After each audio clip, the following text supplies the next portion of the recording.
Ming moves the mountain.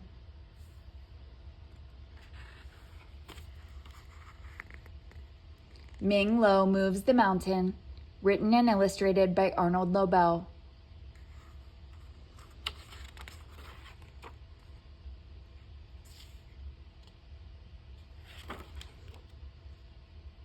Ming and his wife lived in a house at the bottom of a large mountain. They loved their house, but they did not love the mountain.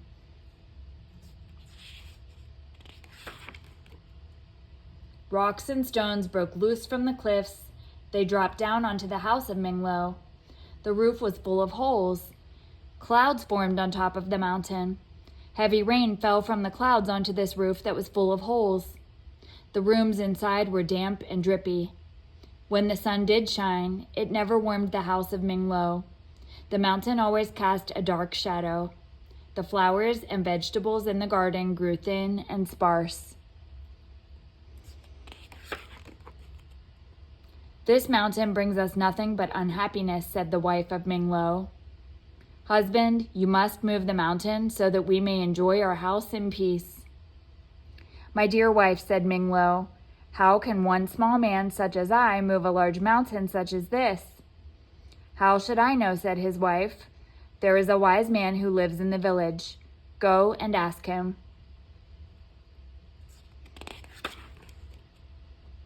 Ming hurried to the village. When he found the wise man, he said, "I want to move the mountain that is near my house."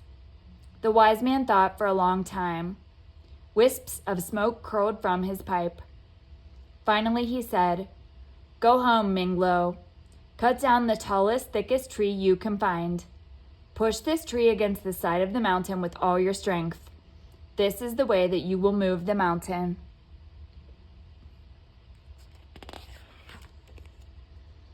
Ming ran home. He cut down the tallest, thickest tree that he could find. Ming and his wife held tightly to the tree. Running as fast as they could run, they pushed the tree against the side of the mountain. The tree split in half. Ming and his wife fell on their heads.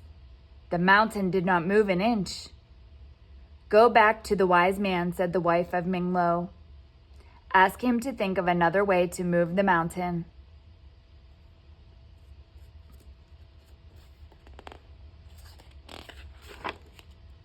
Again, the wise man thought for a long time. Rings of smoke blew from his pipe. Finally, he said, "Go home, Ming. Take the pots and pans from your kitchen.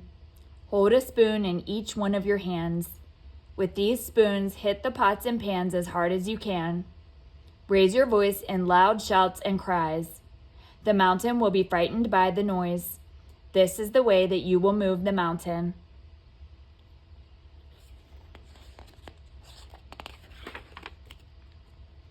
Ming ran home.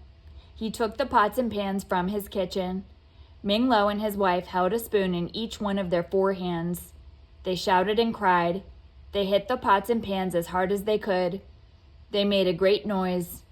Flocks of birds flew out of the trees, but the mountain did not move at all. "Go back to the wise man," cried the wife of Ming. "We must find a way to move the mountain."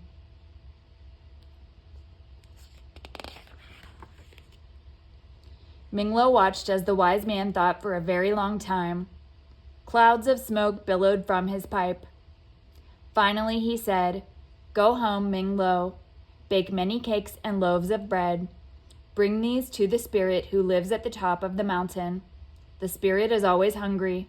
He will be happy to receive your gifts. He will grant your every wish. This is the way that you will move the mountain."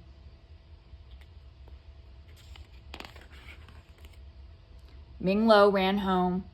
With his wife, he baked platters of cakes and baskets of bread.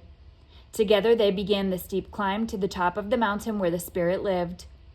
They felt a strong wind as they struggled up the high cliffs. It whistled and howled. Soon the air was filled with flying cakes and loaves of bread. There was nothing left for the spirit, and the mountain did not move.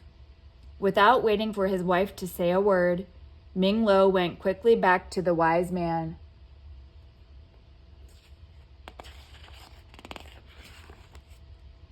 "Help me to move this mountain so that I may enjoy my house in peace," cried Ming Lo. The wise man sat in deep thought for a long, long time. There was so much smoke coming from his pipe that he could hardly be seen. Finally he said, "Go home, Ming Lo. Take your house apart, stick by stick. Gather all these sticks that are the pieces of your house. Collect all of the things that are your possessions. Bind everything into bundles with rope and twine. Carry these bundles in your arms and on the top of your head. Face the mountain and close your eyes."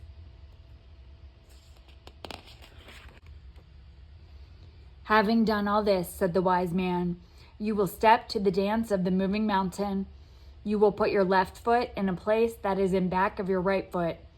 Then you will put your right foot in a place that is in back of your left foot. You must do this again and again for many hours. When you open your eyes, you will see that the mountain has moved far away." "This is a strange dance," said Ming Lo, "but if it makes the mountain move, I will do it at once."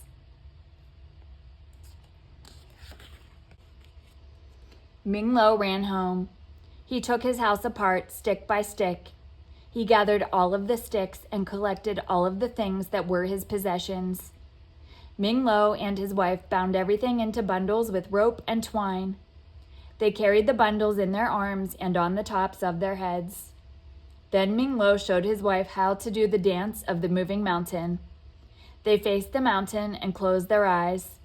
Carefully, they began to move their feet to the steps of the dance.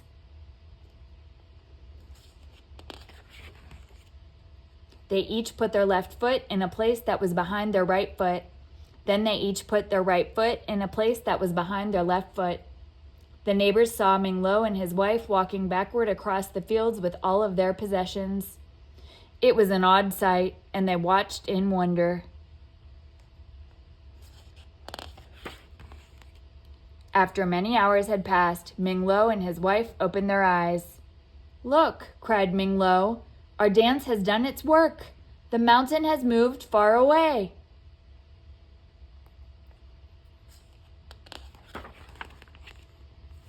Stick by stick, they rebuilt their house. They unpacked all of their possessions and made themselves at home. Ming Lo and his wife lived the rest of their lives under an open sky and a warm sun. When rain fell, it came down gently on a roof that had no holes. They often looked at the mountain that was small in the distance.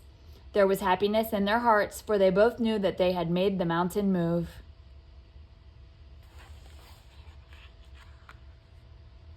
The end.